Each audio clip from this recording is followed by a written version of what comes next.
Hey guys, welcome to this week's podcast episode. So excited. We are ending our Recalibrating You series, and we have discussed so many different aspects or areas of life that have just been essential in our ability to do life well, right? From a holistic perspective. And so I have thoroughly enjoyed talking with you guys about financial vision, talking with you guys about alignment, right? Talking to you guys about being led, by the Holy Spirit and the things that you do and the ways that you partner, and just so many other great topics that we've had, not quitting, understanding the investment that we make in ourselves, and how sometimes that takes a minute, right, to see the manifestation of that. And so, as we're ending this series, I really wanted to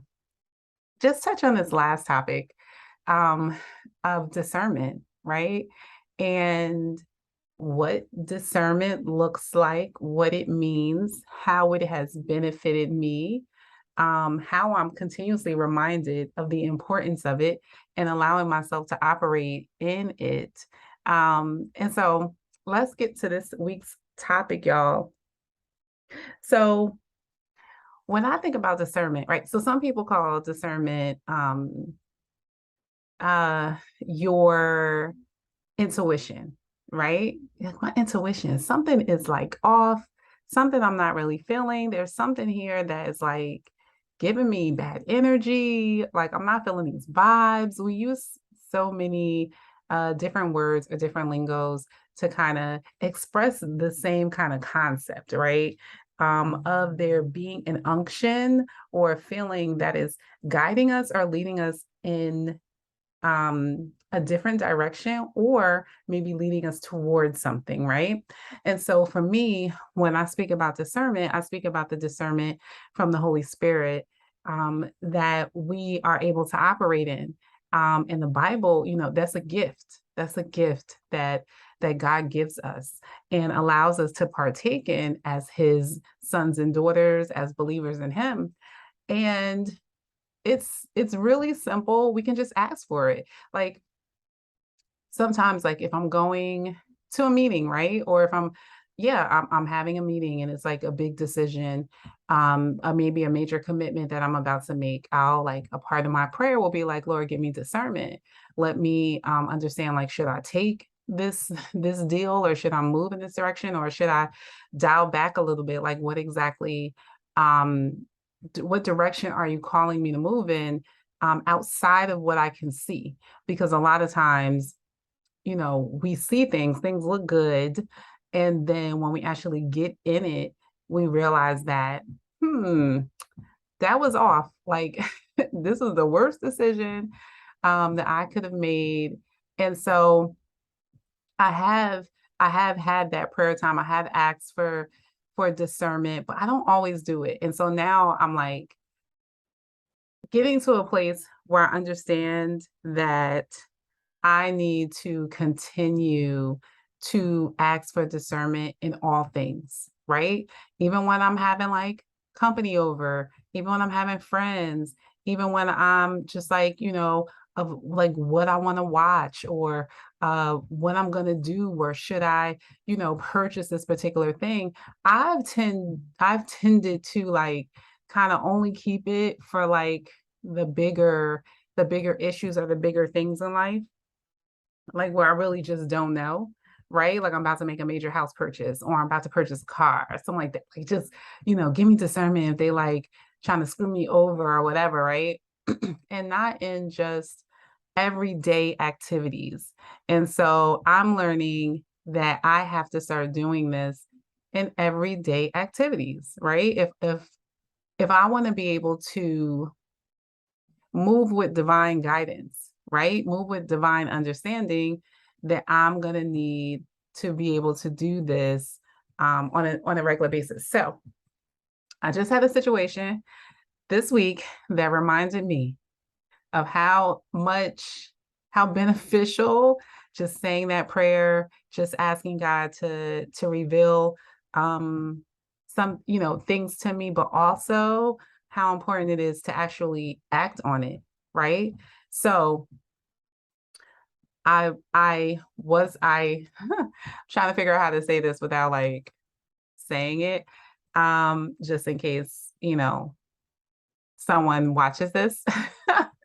But well, before I talk about the situation, let me talk about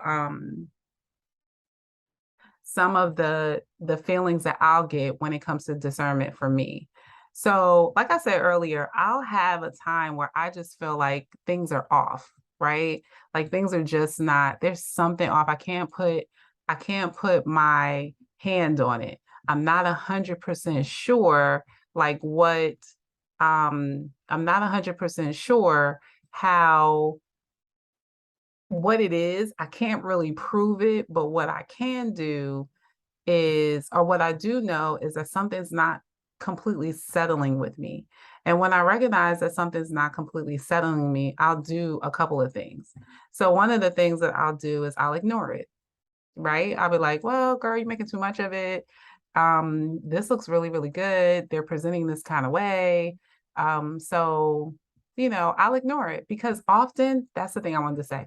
Oftentimes, discernment is like a tap, I feel like the Lord tapping you on the shoulder. Like it's a little tap, um, hey, slow down a little bit. Hey, just fall back, just wait a little bit. Or it'll be a tap where it's like, um, this is going to be bigger than you think it is. I've connected you guys on purpose. Um, this is the right direction for you to move in. This is the move that I want you to take. It'll be a little tap. And so the thing that I love about it is that it's not like a bullying type of feeling. It very much is available, and if you choose to partake in it, you can partake in it, and if you choose not to, you just don't. But I found that the times when I've taken part in it, I have eliminated so much distraction, so much distraction, so much frustration, so much just time wasted, because I actually had to wait for that thing to be revealed to me as opposed to moving in the space without the actual revelation or understanding of what happens. So I feel like discernment is, so I feel like um, discernment is like divine wisdom, right? Where you are not able to see all of the details, but there's like a fly on the wall telling you, hmm, this is what they really got going on, or this is what's really happening, or this is the fine print, or this is what they didn't reveal, right? And without you having to take time or waste time experiencing that, you're able to you're able to avoid that heartache, you're able to avoid that heartbreak, you're able to avoid that waste of energy that you would be putting in to that space because you've just been obedient. You paid attention to the tapping. Now, I do want to clarify because sometimes people will confuse like discernment with fear, right? And so sometimes we have our own fears, our own insecurities that will move us to not like move or commit or do certain things. But typically, I feel like fear is like a push. It's like a push. It'll push you in the opposite direction that you should be going in. Like it'll push you in a direction, whereas it'll drive you right to a certain direction. It could be a part of your motivation, right? That kind of it's like a push. It's like a heavy push, right? But discernment, I feel like it's just like a tap, like it's so non-confrontational, right? It can be something as just feeling unsettled, which is not like a major push. It's just something that you can't let go of or just get rid of even when you want to. You still feel unsettled about it. And so it's so important that when that happens, we don't ignore it. How many times have you heard somebody say, like, I knew, dang it, I knew something was going on. I knew something was off. I knew that I got this like feeling.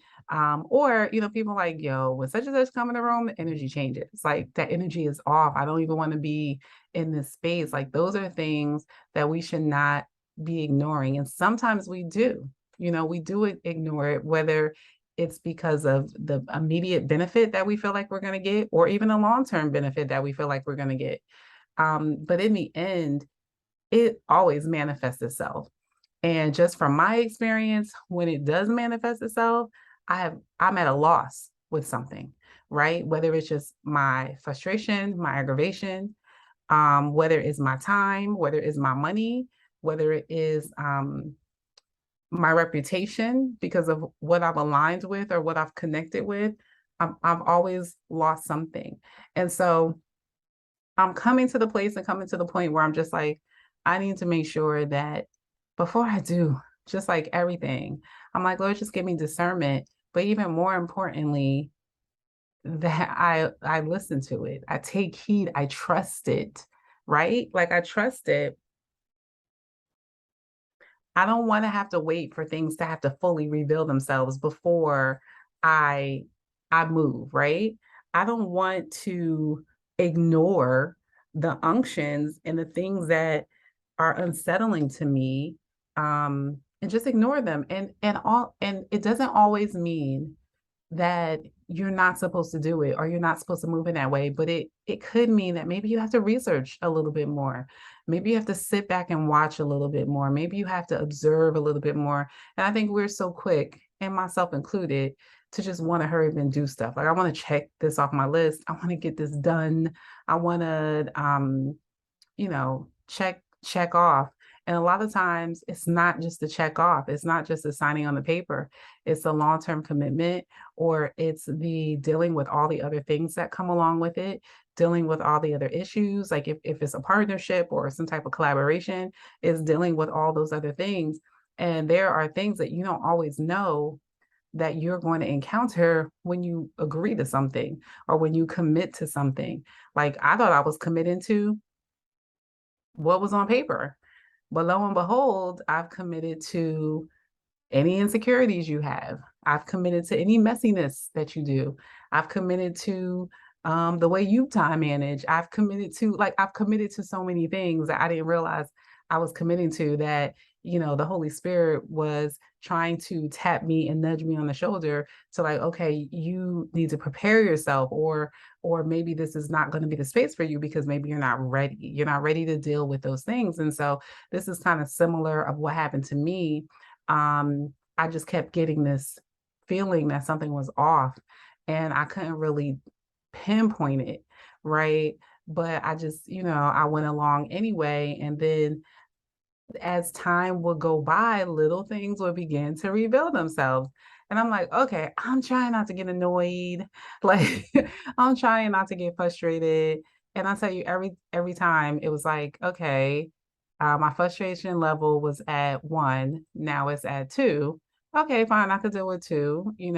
Now this thing happened. Now my frustration level has gone from 2 to 3. Okay, I could deal with 3.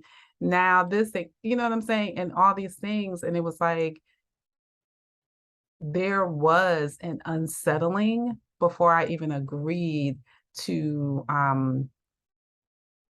to commit, or before I even agreed to collaborate in that way. But I ignored it. I ignored it. I didn't pay attention to it. And so what has happened now is that now I have long-term frustration that I'll have to still deal with, because the dynamics aren't necessarily changing, right? The dynamics aren't necessarily changing. And so now I have to revamp, how I'm going to move, come to a place of acceptance with some things that may or may not happen. And I could have avoided, all of this. And then honestly, there's like a feeling of like wasting of time and wasting of money, you know what I mean? But I just really am reminded that if it's on, the onus is on me, the responsibility is on me to walk in a place of discernment, to utilize the gifts that God gives to us, to help us navigate through life in a less bumpy manner. Like, life is going to be bumpy, but we don't have to we don't have to take on every single bump that comes our way. And sometimes it's just because we're not paying attention. We're not being sensitive enough to the guidance of the Holy Spirit to avoid certain pitfalls that were never really meant for us to fall in, you know? Um, it was just really to remind us, dag, you didn't use that gift that I gave you. And now you're expending extra energy in a space that you could be repurposing someplace else. But because you chose to move, this is something that you're temporarily going to have to deal with. And I don't want to make it sound like God be mad at us or something. Like, he's not mad at us because we've chosen to do that. I think he just gently reminds us, right? He still covers us, he still protects us. But it's just awesome, I think, to be reminded about the fact that he was there all along. He was telling me in the beginning, right? He was guiding me in the beginning. It was because I chose not to act that I'm experiencing what I'm experiencing. And I think to be able to recognize that you're not in this space or this place because of the absence of him. Like, people say all the time, he's been there all along. He's been there.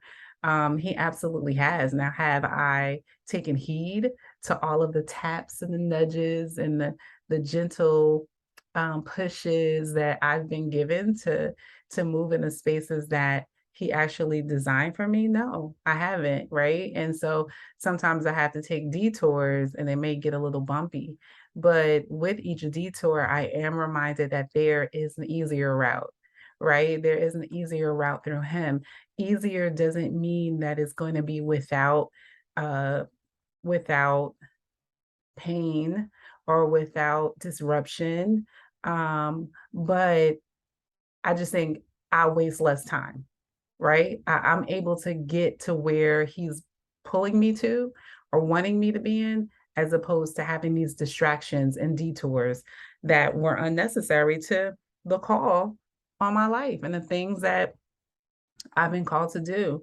And so I just wanted to challenge you today as we're closing this recalibrating series, to remember your arsenal, to remember the things in your tool bag, to remember that you're not out here alone. You're not out here doing this on your own, right? You don't have to be doing this on your own.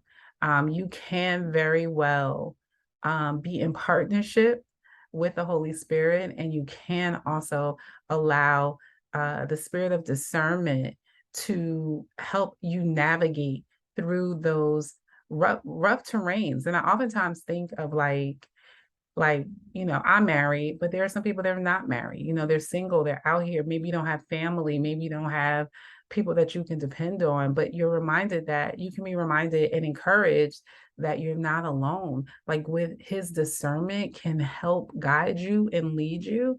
And you can walk in certain spaces and be confident that he's got your back, right? That God has got your back, that he's continuously guiding and directing you. And so, as I'm reminded of that, I just absolutely wanted to share that to kind of close out this series. I'm super excited about what is next to come, y'all. We're going to be talking about doing business well. So I have some phenomenal guest speakers that are going to be coming on, or guests to the podcast, that are going to be talking about topics such as the right systems, or why systems are important in your life and in your business. Going to be talking about trademarking, going to be talking about team building, going to be talking about all the stuff that as entrepreneurs, or even as professionals, that you want to be able to execute or implement in your life to help you do business well as life. And then following that, just got a download of what the next series is going to be about. And I'm excited. I'm not going to share it yet. But I'm excited about the direction of the podcast and what's going to be coming up. So, guys, until next time, continue to do life and business well. Talk to you later.